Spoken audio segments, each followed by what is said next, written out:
welcome to another edition of Big Sky Live. I'm Tara Brower, and I'd like to introduce you to my guest co-host, Brandon Piani. Thank you, Tara. It's a pleasure to be here. I'd just like to say that now I'm sitting behind this desk, I'm more than just a man. I'm an anchor man. Anyway, throughout our show today, the Big Sky Journalism crew will hopefully show you a little bit about what it's like to be in high school. Today we have an overview of what went on during Big Sky's annual Diversity Week. We also have a little bit about our own journalism class to show our viewers insight on one of Big Sky's best classes. We also have a double dose of the Wittenberg Factor today. Along with it is a live interview with Tyler Wittenberg himself. We're also going to show you some of the bizarre and not so bizarre events of actions of high schoolers at Big Sky. Also, an in-depth look at the FFA fundraiser that took place just last week. And to top it all off, the Journalism Boys have put together a silent short film about a very bad day. However, for right now, we're going to go to Brandon, who found some students' perspectives on the events that were happening at Big Sky on Diversity Week. Let's see where I go with this. I'm Big Sky Live reporter Brandon Piani. I just left the assembly in the gym, assembly with the entire school, an assembly to kick off a week here, a week that is special to Big Sky, a week that only Big Sky does, a week that works to tear down the walls of prejudice and cast aside the shackles of oppression, a week known as Diversity Week.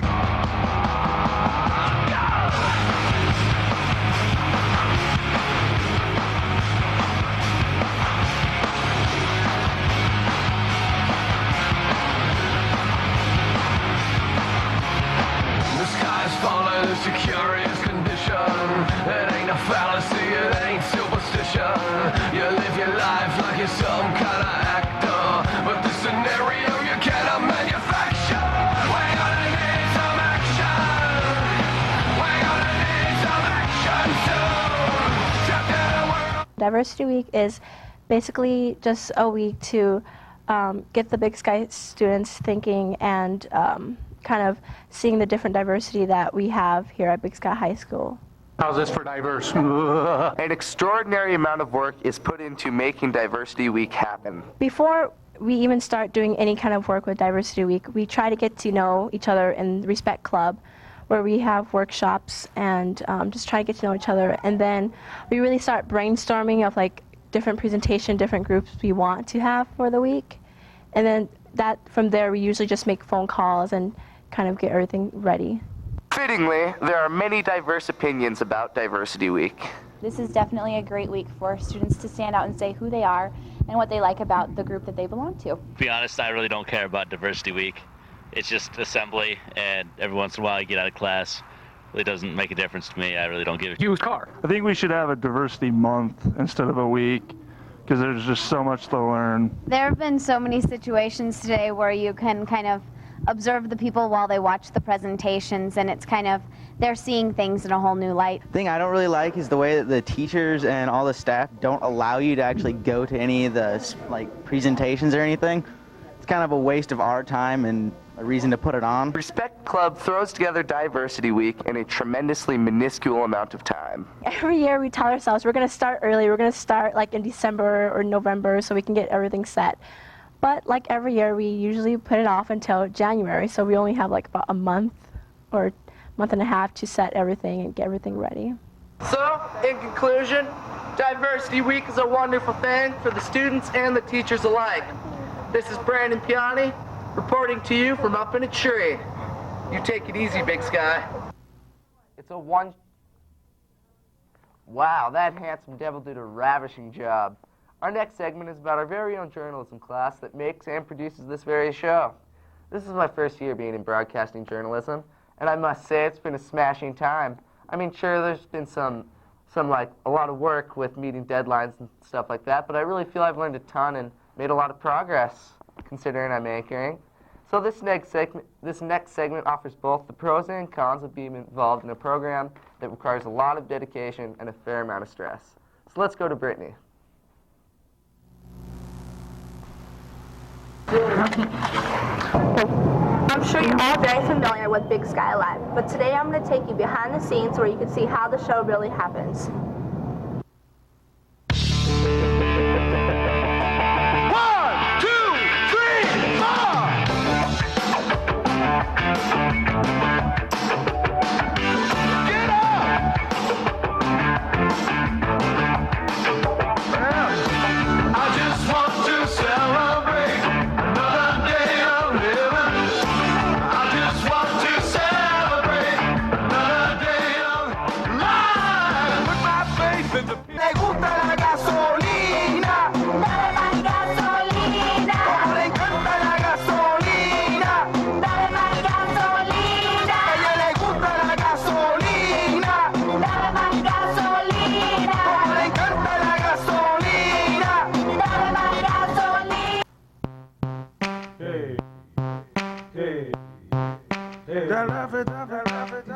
Many of Big Sky's journalism kids love being in the class. Here's what some of them have to say about it.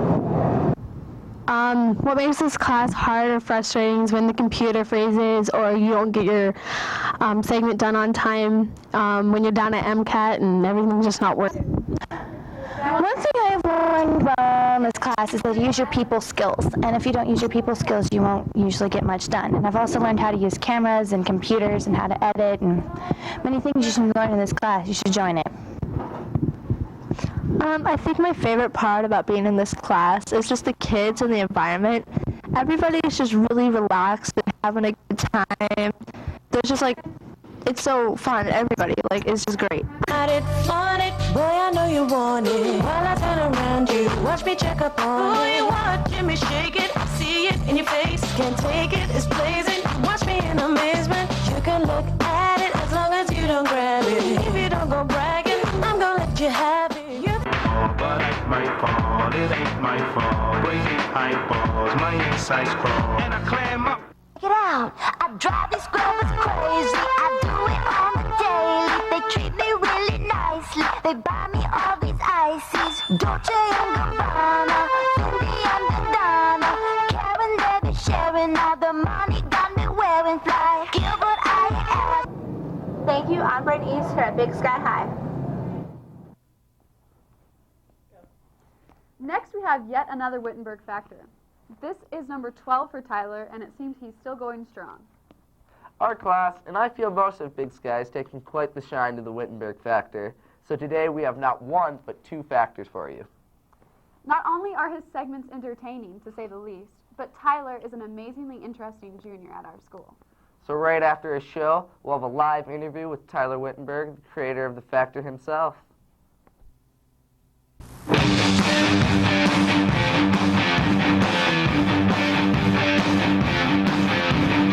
Hello and welcome to another edition of the Wittenberg Factor here in our spin-tight studio.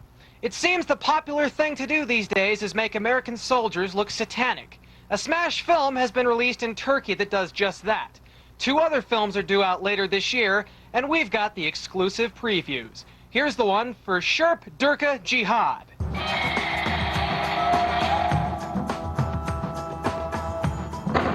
So, Iran is a growing problem. They're in the process of building nuclear weapons, and we don't know what to do about it.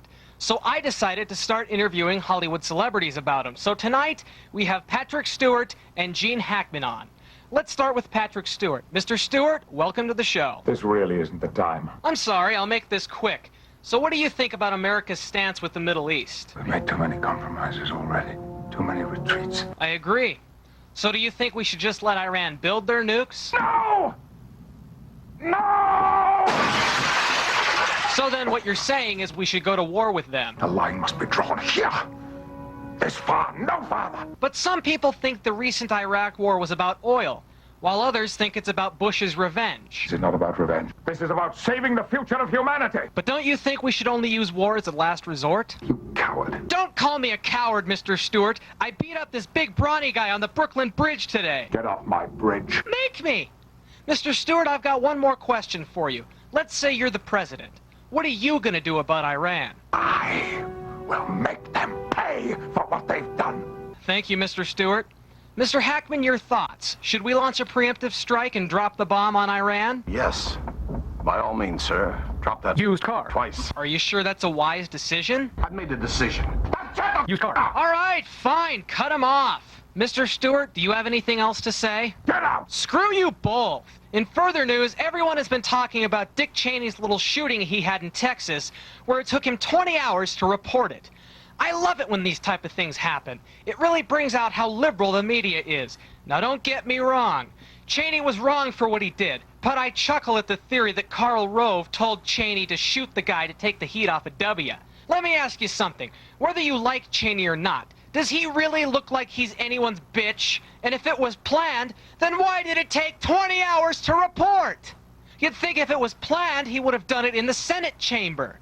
This incident sort of reminds me of the Chappaquiddick thing with Ted Kennedy. Oh, wait, I forgot. Cheney actually helped after injuring his friend, whereas Teddy swam away. That's all the time we have for this edition of the Wittenberg Factor. I'm Tyler Wittenberg, and the spin is that away or that away, whichever one you choose, but it sure ain't here. Oh boy. Thanks for cueing us. We're back here with Tyler Wittenberg himself. We're going to ask him a few questions. First, before we do that, though, I just want to ask, can I say hi to my mailman? That's fine with me. Hey, mailman! You're there, not there. There. Anyway, go ahead. Yeah, I was going to say that your show is obviously, a pretty hilarious compilation of political satire. So the question comes to mind, what side of the political tracks are you on? Well, it's interesting you would put it that way because I am exactly on the track. See, so if there's a train coming from the left or coming from the right, I get hit, I get screwed because I am a radical moderate. Well, what was the inspiration behind starting the Wittenberg Factor? Well, a lot of times politicians just make me angry, Democrats, Republicans, all of them. I don't like any of them. And all the news shows, you either have Bill O'Reilly, who's basically a Bush bot, or you have, you got Jon Stewart, he's a real liberal. I just wanted someone who He's funny, though. He is funny, but he is liberal. I just wanted somebody who hates everyone. I think that makes for a better show. I think I agree. Well, thank you, Tyler. Thank you. Let's go to his second Wittenberg Factor.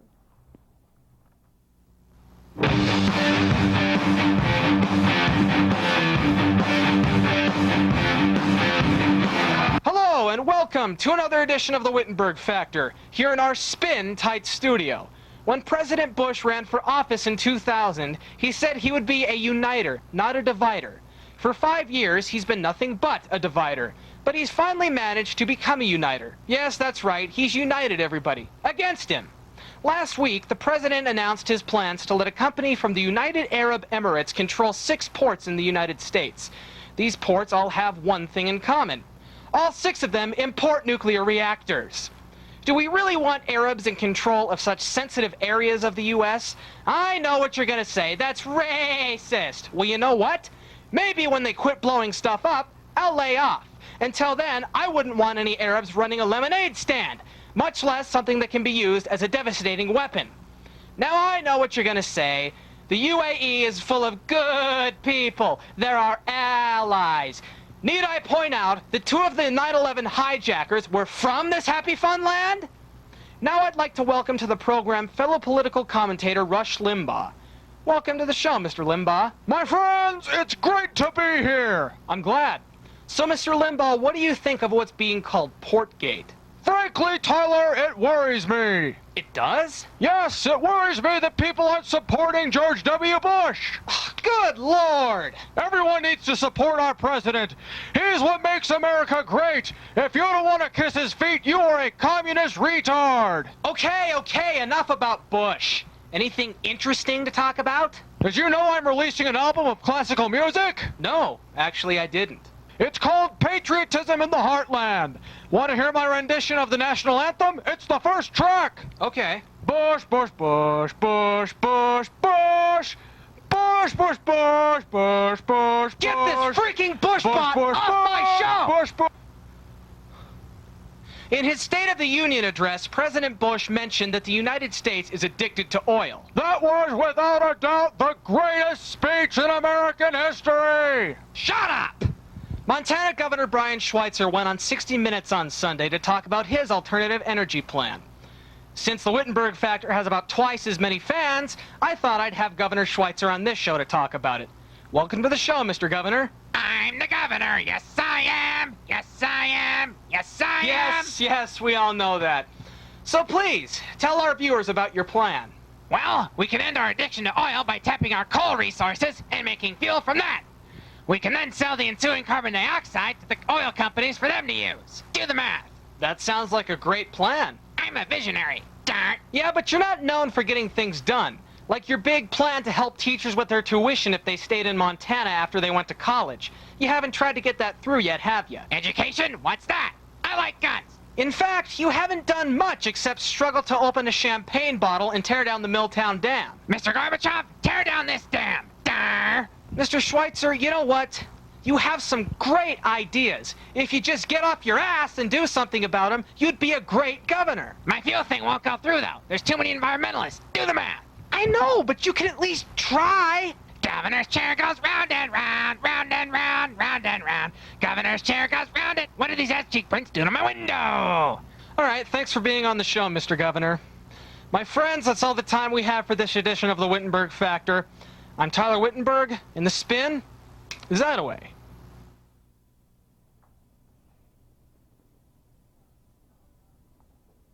Thank you, Tyler. Those were great, as usual. Next, we're going to Megan, who took a journey through Big Sky's halls to see how high school students actually act. This segment shows the diversity of Big Sky students, and I think it also accurately portrays the fun side of Big Sky. So let's go and see what Megan found. High school body language. Mysterious, yet intriguing. Some may even call it chaotic.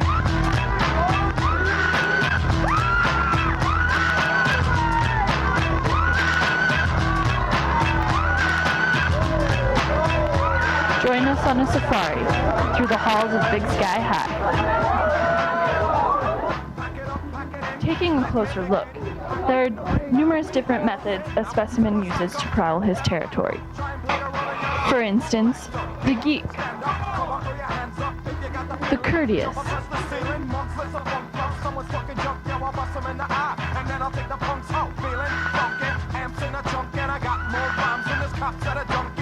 the confident,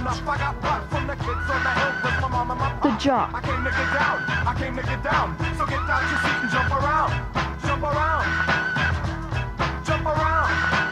just in a hurry. Observe the different techniques of finding a mate.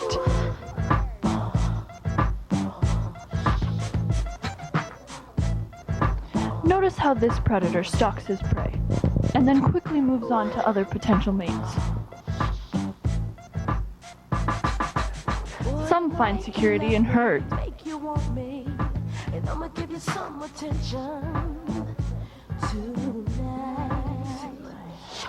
while some take the more aggressive approach.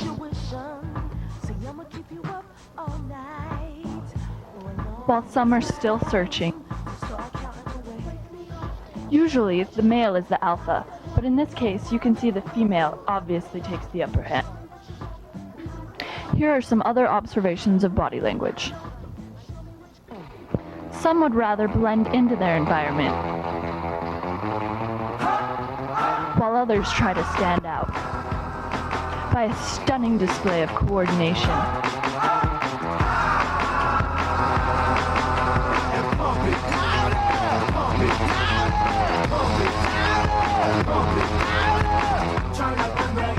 It often appears that some are confused or lost.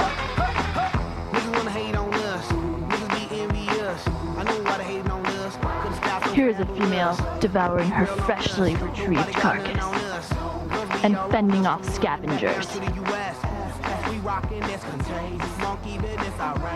Just confess your girl admits that we the shit. F-R-E-S-H, we fresh. G-E-F, that's right, we definitely. We've also noticed that high school students use various means of communication, such as sign language.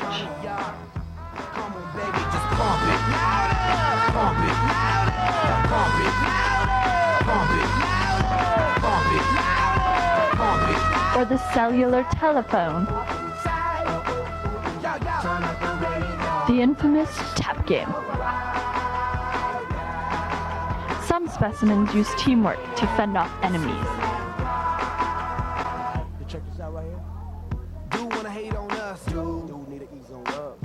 Thank you for joining us on our adventure through the halls of Big Sky High.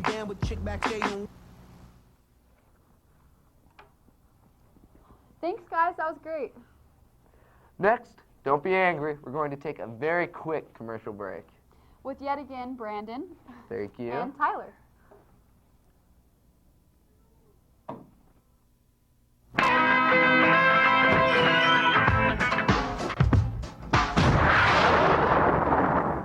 Oh, don't worry. We get rid of the problem.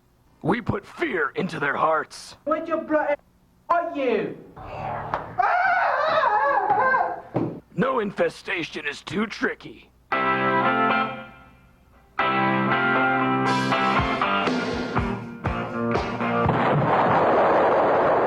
Nobody does it better.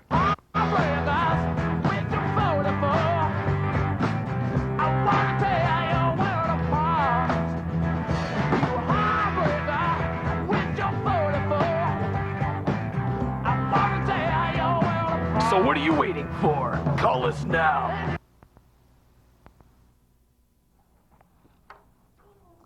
Last week was the center of some pretty special activities.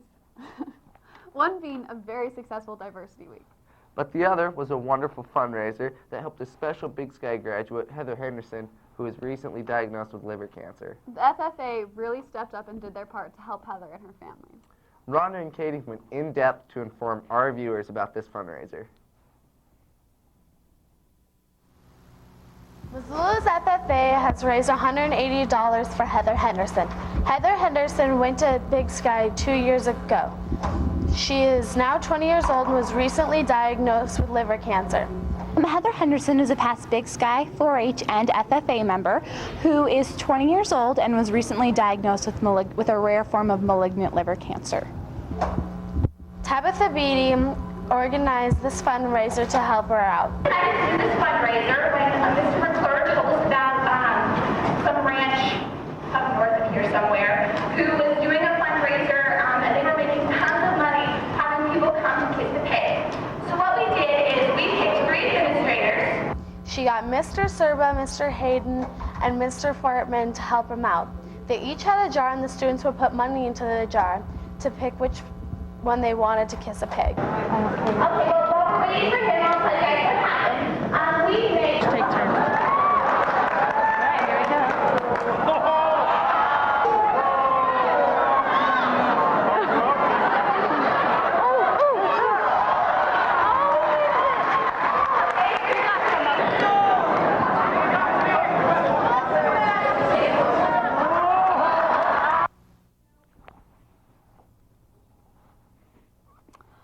Finally, we would like to end the show with the Journalism Boys' silent short film. I'm sure you're sick of hearing the two of us talk, so let's go to that film about one very bad day. It's a silent film, correct, Tara? Yeah, and it's really entertaining, it's really funny, so let's go and check it out. All right.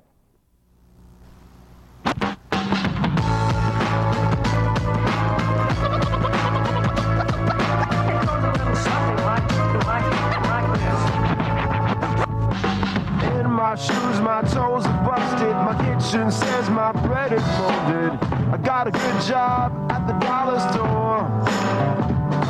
1 foot in the hole, 1 foot getting deeper with a broken mirror and a blown out speaker. And I ain't got much else to lose. I'm faded, back busted, been jaded, I've been dusted. I know that I've seen better days.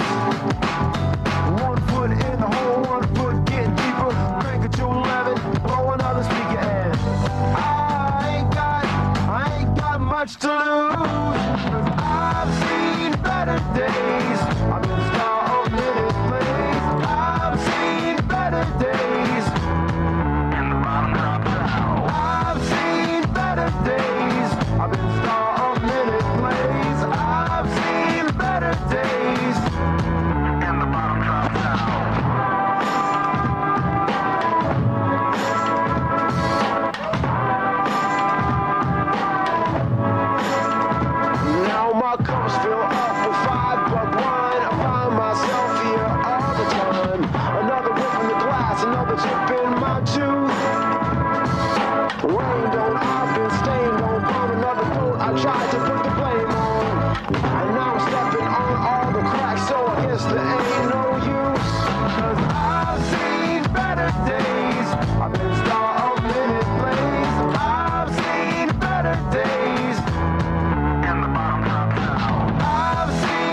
bus, but I'm in no hurry. Molasses fast, no business born. 1 foot in the hole, 1 foot getting deeper. Crank it to 11, blow another speaker in. I ain't got much to lose. I've seen better days. I've been star of many plays. I've seen better days. I've seen better days. I've been star of many plays. I've seen better days. I've seen better days. I know that I've seen better days.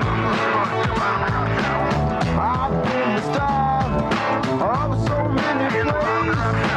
I walked on the edge with that hobo way. Cause I know that I've seen better days. I'm real thirsty.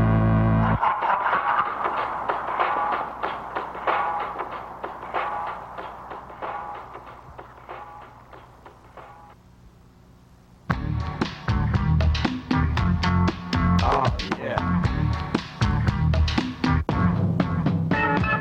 Why do I keep running into you? You look like a slack jawed nincompoop. I guess being tough is the thing to do. Mr. Tough Guy. Maybe you watch too much TV, or you just bought a new rap CD, and now you're out here getting mad at me. Check him out, Mr. Tough Guy.